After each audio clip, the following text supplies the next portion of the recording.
Brevísimo, un programa radial dedicado al relato corto, letras, autores y viajes que nos hacen soñar en pocas palabras.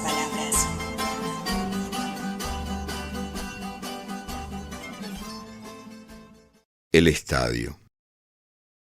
¿Ha entrado usted alguna vez a un estadio vacío? Haga la prueba. Párese en medio de la cancha y escuche. No hay nada menos vacío que un estadio vacío. No hay nada menos mudo que las gradas sin nadie.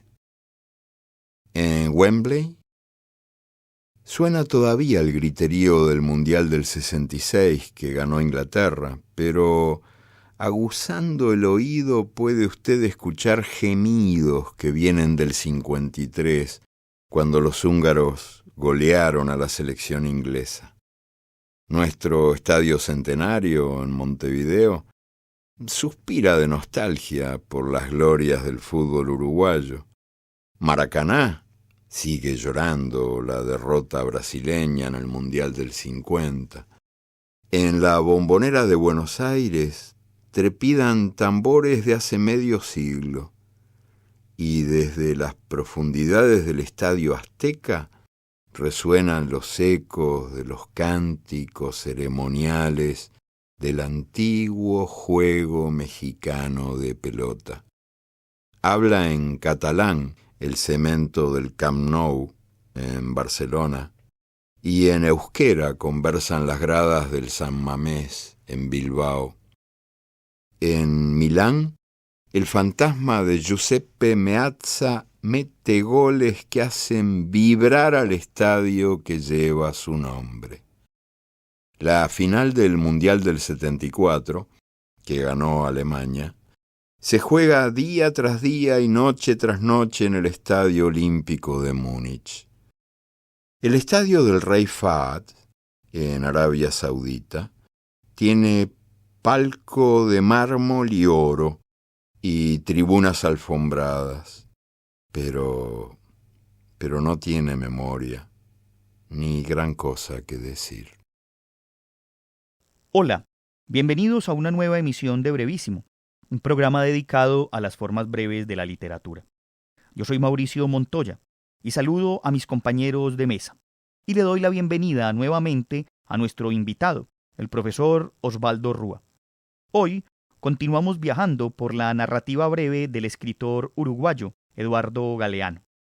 Escuchábamos al inicio del programa un relato breve de Galeano sobre un estadio, el cual se encuentra en su famoso libro titulado El fútbol a sol y sombra, una variedad de textos, la mayoría anecdóticos, que nos recuerdan, como el mismo escritor lo decía, que el fútbol es la única religión que no tiene ateos.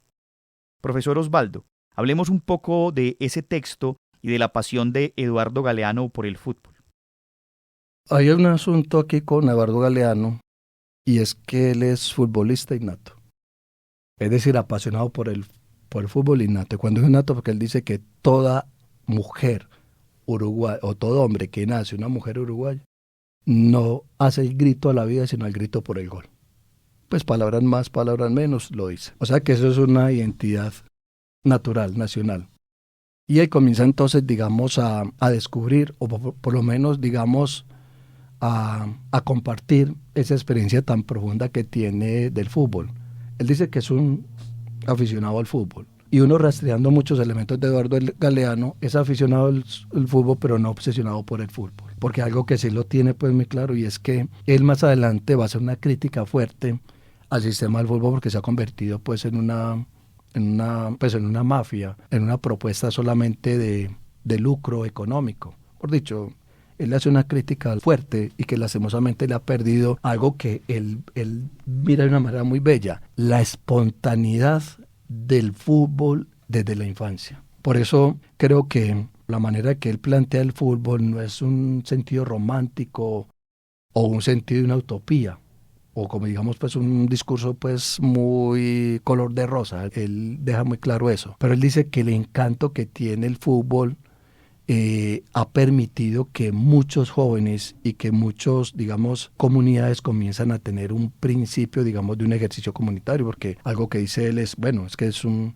conjunto, es un trabajo que... Y él hace esas reflexiones bastante interesantes porque lo utiliza incluso como metáforas, cómo una sociedad puede funcionar a partir de la figura del fútbol. Y cuando hablamos de la figura del fútbol es la esencia del juego como tal, un grupo de individuos que trabajan por un mismo fin, que haya individualidades, claro, pero es que esas individualidades no se potencian si no está demarcada pues por los demás integrantes del equipo. Entonces él dice que él nació amante del fútbol, que eso es una identidad que nadie lo va a quitar, que no es un buen jugador, no lo es. Incluso hay unas palabras por ahí, o unas frases muy particulares acerca del fútbol. Él reconoce que, entonces en esa misma línea él considera que esa naturalidad que nace en los barrios, donde los jóvenes se interactúan, donde los jóvenes, visualizan sus caracteres, sus formas de ser. Ese equilibrio que provoca el fútbol, para él dice que es una magia que le da fortaleza mucho a las culturas, y más cuando en el fútbol ya lo plantea en términos de lo que es la disciplina, pues puede formar a un individuo de manera correcta. Pero como les digo, pues el gran problema que él plantea frente a ello es que eso se convirtió pues en un instrumento pues de negocio, incluso negocios oscuros. Él dice que esa fue la gran falla, pero sigue amando pues su fútbol. Y dentro de esas características voy a, no sé si mencionar algunos allí, porque me llama mucho la atención precisamente por esa identidad que él plantea. Incluso hay una parte que dice, en su vida un hombre puede cambiar de mujer, de partido político o de religión, pero no puede cambiar de equipo de fútbol. Esta apreciación me parece, o esta afirmación o esta narración breve, es bastante significativa porque es una identidad, lo otro es alejado. O sea que reafirma ese principio donde dice que todo uruguayo nace gritando gol. Entonces dice que eso es innato, lo otro es adicional. Y lo otro se puede cambiar, pero la identidad del fútbol nunca se puede cambiar. Y en esa narración especialmente del fútbol a sol y sombra, creo que dignifica el fútbol. Pero cuando digo dignifica, no con el sentido de utopía romántico, ni por esa pues superioridad como él lo dice, no, simplemente es algo muy cotidiano, muy del momento. Y él habla que es una identidad cultural, entonces hay que vivirla. En ese sentido, pues hacer un buen compendio, digamos, de narraciones acerca de lo que es el fútbol. Creo que lo enaltece en el buen sentido, lo vuelve celestial. Y cuando lo vuelve celestial, como le digo, no por la superioridad, sino obviamente por el encanto que tiene de provocar formación de cultura, formación de comunidades, formación de individuos, porque él considera también que el fútbol, como lo dije ahorita, forma pues propiamente el carácter. Entonces, me parece que las alusiones que él hace al fútbol, de una manera pues muy equilibrada, es apasionado, pero no exagerado en su amor por el fútbol, permite entender esa, digamos, magia que tiene, porque incluso cuando a él lo entrevistan acerca de lo que es el fútbol, dicen, no, es que un director técnico es un gran mago, ¿cómo es capaz de construir un estilo que se ve en la estrategia? La estrategia es una estrategia, digamos, de fascinación, porque es una forma de ver la realidad. Incluso podríamos decir que él no lo habla como una estrategia de enfrentamiento de guerra, sino la manera en cómo puede ser una estrategia de moverse. Ya, eso es una manera de entender la propia realidad, moverse frente a una realidad o frente a otro equipo, porque cada equipo va a exigir una estrategia diferente. Y su pasión pues por el famoso nacional equipo uruguayo, que nunca la va a dejar. Independientemente de pocos o no títulos, pero él dice que es una identidad que nunca se podrá quitar. Puedes volverse más ateo o no volverse ateo, pero la identidad del fútbol no desaparecerá en Eduardo Galeano. Otro texto sobre fútbol que se dice dejó Galeano como póstumo fue el texto titulado Cerrado por fútbol, un título con una curiosa historia, pues el mismo escritor cuenta que siempre que empezaba un mundial de fútbol o un partido importante, él dejaba un letrero en su puerta que decía cerrado por fútbol. Escuchemos un texto de este libro en el que Galeano cuestiona ya lo que hoy es el negocio del fútbol. Show business. Eduardo Galeano. Silencio. Los sacerdotes consultan a los dioses, destripan un toro blanco, leen las entrañas y de golpe la música estalla. El estadio aúlla. Sí, los dioses dicen sí. Ellos también están locos de ganas de que la fiesta empiece de una vez. Los gladiadores, los que van a morir, alzan sus armas hacia el palco del emperador. Son esclavos o delincuentes condenados a muerte, pero algunos provienen de las escuelas donde se entrenan largamente para una breve vida profesional que durará hasta el día en que el emperador señale el suelo con el dedo pulgar. Los rostros de los gladiadores más populares, pintados en camafeos, placas y cacharros, se venden como pan caliente en las gradas, mientras la multitud enloquece multiplicando apuestas y gritando insultos y ovaciones. La función puede durar varios días. Los empresarios privados cobran las entradas y a precios altos, pero a veces los políticos ofrecen gratis las matanzas. Entonces, las gradas se cubren de pañuelos y pancartas que exhortan a votar por el candidato amigo del pueblo, el único que cumple con lo que promete. Circo de arena, sopa de sangre. Un cristiano llamado Telémaco mereció la santidad porque se arrojó a la arena y se interpuso entre dos gladiadores que estaban en pleno combate a muerte. El público lo hizo puré, acribillándolo a pedradas por interrumpir el espectáculo.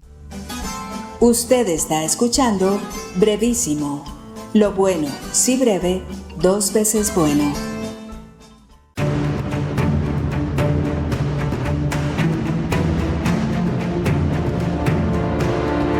El lenguaje, de Eduardo Galeano, tomado del libro Memorias del Fuego, tomo 1, Los Nacimientos. El padre primero de los guaraníes se irguió en la oscuridad, iluminado por los reflejos de su propio corazón, y creó las llamas y la tenue neblina. Creó el amor, y no tenía a quién dárselo. Creó el lenguaje, pero no había quien lo escuchara. Entonces encomendó a las divinidades que construyeran el mundo y se hicieran cargo del fuego, la niebla, la lluvia y el viento. Y les entregó la música y las palabras del himno sagrado para que dieran vida a las mujeres y a los hombres. Así el amor se hizo comunión, el lenguaje cobró vida y el Padre primero redimió su soledad. Él acompaña a los hombres y a las mujeres que caminan y cantan. Ya estamos pisando esta tierra, ya estamos pisando esta tierra reluciente.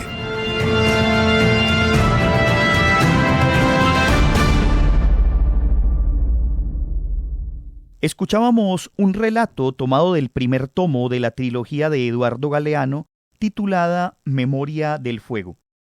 Profesor Osvaldo, hablemos por favor de esa trilogía. Bueno, Memorias del Fuego, creo que volvemos como al mismo término de que para los pueblos antiguos, ¿qué significa la identidad de la luz, del fuego? Algo que abraza, algo que provoca vida. Creo que esa metáfora que él utiliza en Memoria del Fuego es precisamente conservar esa identidad de nuestras culturas antiguas. Por eso entonces se dice que Memorias del Fuego es una historia de Hispanoamérica, planteado en 3 momentos. El primer momento lo define pues como los nacimientos, es desde la creación, digámoslo así, desde la creación del universo hasta el siglo XVII, más o menos. O sea, él plantea una cronología no cronológica, creo que podríamos utilizar esta figura. Y cuando digo una cronología no cronológica, porque él no pretende hacer una narración literal de la historia, sino una narración de la realidad, donde esa realidad afecta, o por lo menos esa realidad es protagonista el ser humano. Entonces, esa primera parte, toda la historia en sus diferentes brevedades, porque es algo bastante significativo. Dentro de ellos, entonces, la segunda parte de lo que es Memoria del Fuego están las caras y las máscaras, que va del siglo XVIII al siglo XIX aproximadamente. Aquí hace un recorrido bastante significativo de todas las influencias que tuvieron América Latina, especialmente de la línea de lo que es la imposición europea. Aquí también hace una gran crítica, bueno, y esa crítica se visualiza pues en diferentes textos también, a lo que es la influencia del cristianismo. Cuando llega entonces el famoso descubrimiento de América, él dice pues que tampoco es propiamente un descubrimiento, sino que es una manera pues de acabar con nuestra propia identidad, y que en ese proceso pues quedan muchos, digamos, elementos que van desplazando paulatinamente nuestra propia identidad. Entonces, en este ejercicio, pues la crítica a lo que es la influencia del catolicismo, pero hay algo que me parece muy interesante de Eduardo Galeano, y es que él no hace un ataque de manera frontal o agresiva. Él incluso podríamos decir que él hace una lectura de contexto. Y contexto es, hombre, si estaban equivocados. De la visión actual hasta la visión pasada estaban equivocados, pero bueno, ahí vamos construyendo más elementos frente a ello. Tercer tomo es El siglo del viento, que es todo el siglo XX.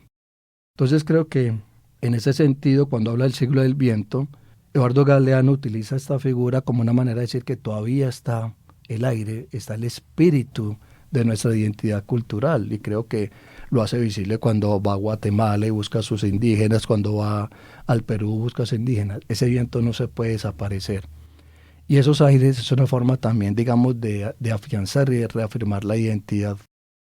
Creo que Eduardo Galeano tampoco es muy agresivo en este sentido de sacar o volver como a ese resentimiento cultural, porque creo que no se visualiza en ninguna de sus obras, sino lo que quiere es valorar, y digamos lo poco que ha quedado, que eso poco se sigue conservando, a partir pues de las diferentes interacciones de lo que hay dentro del ejercicio de lo que es la influencia europea frente a toda la formación de América Latina a partir de 1492, pero que ha quedado esos elementos gracias a las realidades propias de cada pueblo y que hay que conservarlo. Entonces creo que en este elemento, que fue escrito más o menos en el año 1986, creo que ya esta etapa pues permite ya una madurez muy fuerte de Eduardo Galeano en términos de lo que es la brevedad. Insisto, él dice que es un reto grande, porque en todas las escritos que he conocido de él y las entrevistas que he conocido, siempre deja claro que la brevedad no es un asunto fácil, pero que es fascinante. Y lo otro, él dice que la gente le ha encantado. La gente le ha encantado porque, precisamente, como le digo, es algo pequeño, algo que impacta. Bueno, de pronto dirá que de fondo dirá que pues hay cierta pereza hacia la lectura, pero que él dijo que no es tanto en esa visión, sino en el impacto, en el primer producto, pues, o sea, en el primer encuentro que se tiene frente a ello. Creo pues que es más o menos el ambiente que nos permite esta Memoria del Fuego, que es también una obra muy bonita. Este disco reúne algunos capítulos del tercer tomo de la trilogía Memoria del Fuego, El siglo del viento, que recorre la historia americana todo a lo largo del siglo XX. Son todos textos creados con entera libertad a partir de la materia prima que encontré en las fuentes documentales y en mi propia historia personal. 1911, Anenecuilco, Zapata. Nació jinete, arriero y domador. Cabalga deslizándose, navegando a caballo las praderas, cuidadoso de no importunar el hondo sueño de la tierra. Emiliano Zapata es hombre de silencios. Él dice callando. Los campesinos de Anenecuilco, su aldea, casitas de adobe y palmas salpicadas en la colina, han hecho jefe a Zapata y le han entregado los papeles del tiempo de los virreyes para que él sepa guardarlos y defenderlos. Ese manojo de documentos prueba que esta comunidad, aquí arraigada desde siempre, no es intrusa en su tierra. La comunidad de Anenecuilco está estrangulada, como todas las demás comunidades de la región mexicana de Morelos. Cada vez hay menos islas de maíz en el océano del azúcar. De la aldea de Tequistequengo, condenada a morir porque sus indios libres se negaban a convertirse en peones de cuadrilla, no queda más que la cruz de la torre de la iglesia. Las inmensas plantaciones se embisten tragando tierras, aguas y bosques. No dejan sitio ni para enterrar a los muertos. Si quieren sembrar, siembren en macetas. Matones y leguleyos se ocupan del despojo, mientras los devoradores de comunidades escuchan conciertos en sus jardines y crían caballos de polo y perros de exposición. Zapata, caudillo de los lugareños avasallados, entierra los títulos virreinales bajo el piso de la iglesia de Nenecuilco y se lanza a la pelea. Su tropa de indios, bien plantada, bien montada, mal armada, crece al andar. 1911, Ciudad de México. Madero. Mientras Zapata desencadena la insurrección en el sur, todo el norte de México se levanta en torno a Francisco Madero. Al cabo de más de 30 años de trono continuo, Porfirio Díaz se desploma en un par de meses. Madero, el nuevo presidente, es virtuoso hijo de la Constitución liberal. Él quiere salvar a México por la vía de la reforma jurídica. Zapata exige la reforma agraria. Ante el clamor de los campesinos, los nuevos diputados prometen estudiarles la miseria. Usted está escuchando Brevísimo, un programa para gente de pocas palabras.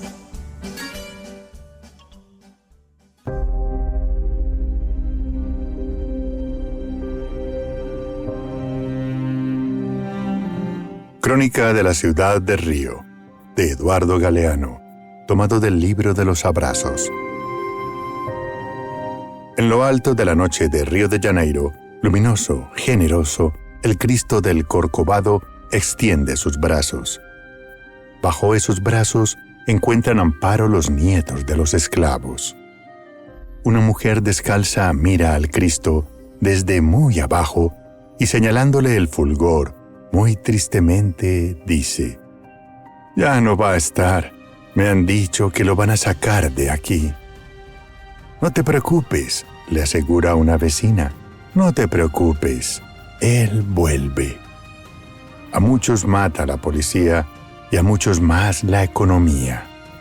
En la ciudad violenta resuenan balazos y también tambores. Los tambores, ansiosos de consuelo y de venganza, llaman a los dioses africanos. Cristo solo no alcanza.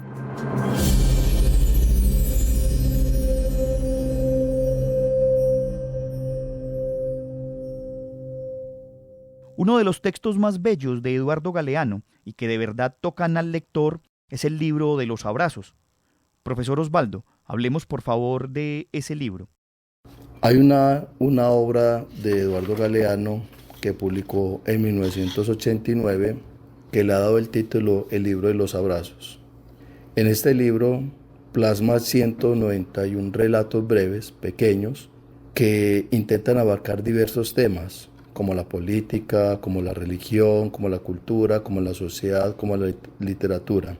Es decir, no tiene una línea temática, no tiene una unidad temática, pero sí plantea en ese texto lo que él dice es la memoria o la desmemoria, es decir, hablar del presente o narrar el presente con ese pensamiento del pasado, recordando el pasado, pero con la idea de identificar al ser humano, es decir, con la idea de definir al hombre, aquel que se hace precisamente en los acontecimientos, en la historia. Y por eso este libro El libro de los abrazos es un libro, digamos, más inspirado en el asunto imaginario. Ahora, la gran pregunta que queda ahí es por qué Eduardo Galeano le ha dado el nombre de El libro de los abrazos. Él considera que este libro invita, provoca a abrazar a la humanidad en todas sus formas. Considera que el abrazo es una herramienta muy efectiva de comunicación no verbal del ser humano y que al ser una comunicación no verbal precisamente trasciende las palabras. Creo que aquí esa prosa poética es muy diciente, es muy hermosa porque Eduardo Galeano lo va a descifrar precisamente en cada uno de esos acontecimientos que le permiten, digamos, descifrar a ese asunto humano. En algún momento de las tantas entrevistas que le hacen, le preguntan entonces por qué, cuál es la esencia, cuál es la razón de definir este libro, el libro de los abrazos. Y él citó a Eduardo Galeano y lo cito porque creo que lo que expresa acá define de manera muy bella lo que es el libro de los abrazos. Abro comillas. Creo que un autor, al describir, abraza a los demás. Y este es un libro sobre vínculos con los demás, los nexos que la memoria ha conservado, vínculos de amor, de solidaridad, historias verdaderas vividas por mí y por mis amigos. Y como mi memoria está llena de tantas personas, es al mismo tiempo un libro de muchos. Cierro comillas. Notemos entonces que este libro tiene una expresión muy fuerte dentro de esa narrativa breve. Y él considera que cada uno de los cuentos que encontramos en este escenario de El libro de los abrazos lleva al hombre precisamente a esos momentos existenciales, digamos a esos momentos extremos, pero ante todo a momentos donde el ser humano se define a través de los abrazos, a través de aquella expresión no verbal como lo ha dicho. El libro de los abrazos, como lo dije, intenta rastrear la memoria, incluso también la desmemoria, aquellos acontecimientos que marcan la existencia del hombre. Por eso en la parte introductoria de este libro, que es incluso muy maravilloso porque también se caracteriza por algunas imágenes, algunos dibujos que él va acompañando en cada uno de los relatos o en algunos apartes del libro, dibujos que él mismo propone, dibujos que tienen, no sé si utilizar el término, que tienen metáfora y que esa metáfora está relacionada precisamente por cada cuento. Y es bastante significativo el asunto de la memoria porque si hablamos de la memoria, pues la memoria es un asunto de recordar. Por eso este libro comienza con una definición del recordar. ¿Qué es recordar? Y lo define así: recordar, del latín recordis, que significa volver a pasar por el corazón. Y si estamos hablando de corazón, estamos hablando de una experiencia humana, estamos hablando de esa esperanza humana, estamos hablando de una desesperanza humana, también de una alegría y una tristeza humana. Por eso este libro es bastante hermoso o poético, porque intenta, digamos, meterse en todos esos rincones que acompañan y definen al ser humano. Quiero leer un pequeño fragmento o un pequeño cuento que él ha intitulado La función del arte, con una experiencia muy hermosa entre un papá y un hijo. Creo que lo que él define allí nos lleva entonces, digámoslo así, al asombro que se tiene cuando uno es niño y cuando uno encuentra, digamos, el lugar donde siempre ha deseado estar. Y dice de la siguiente manera: Diego no conocía la mar. El padre, Santiago Kovadov, los llevó a descubrirla. Viajaron al sur. Ella, la mar, estaba más allá de los altos médanos, esperando. Cuando el niño y su padre alcanzaron por fin aquellas dunas de arena, después de mucho caminar, la mar estalló ante sus ojos. Y fue tanta la inmensidad de la mar y tanto su fulgor que el niño quedó mudo de hermosura. Y cuando por fin consiguió hablar, temblando, tartamudeando, pidió a su padre: ayúdame a mirar. Profe, hagamos una reflexión final sobre esta figura de Eduardo Galeano. Yo creo que de las pocas personas o los literatos, aunque insisto, Eduardo Galeano nunca quiere ser encajado por la literatura. Esa parte sí, incluso él dice que, siendo comunicador social, él dice que lastimosamente la esencia de la comunicación del escrito se ha perdido, ¿cierto? Él dice que pues están los convencionalismos culturales o los convencionalismos del consumismo. Él considera pues que un escritor vale por su narración. Entrarse al mundo de Eduardo Galeano es meterse en un mundo mágico sin desconocer la realidad. Creo que Eduardo Galeano es una persona que maravilla por su escrito, impacta por su escrito. Acercarse al pensamiento de Eduardo Galeano es acercarse a un mundo de una propuesta de escritura equilibrada, a una propuesta de una escritura interdisciplinar, si se puede utilizar el término. Creo que él se mueve de manera muy fácil como pez en el agua en todos los estamentos o referentes políticos, sociológico, económico, y lo hace de manera pues magistral y de una manera equilibrada. Creo que los autores que más son críticos, acérrimos, digamos, bastante fuertes dentro de lo que es la condición y el contexto nuestro, en términos de injusticia, en términos de ética, podría ser reflejado en Eduardo Galeano. Sería una gran propuesta, incluso de manera complementaria, acercar a Eduardo Galeano en un escenario de un curso de ética, de un curso de humanismo, incluso en un curso de literatura, porque igual pues él hace una propuesta de narración, porque él se habla de una propuesta de narración no encajada. Incluso lo que llamamos la prosa o prosa poética, que es muy marcado en su pensamiento. Creo que Eduardo Galeano es una forma muy tranquila, de mucha oxigenación para los contextos que nosotros estamos viviendo. ¿Cuáles contextos?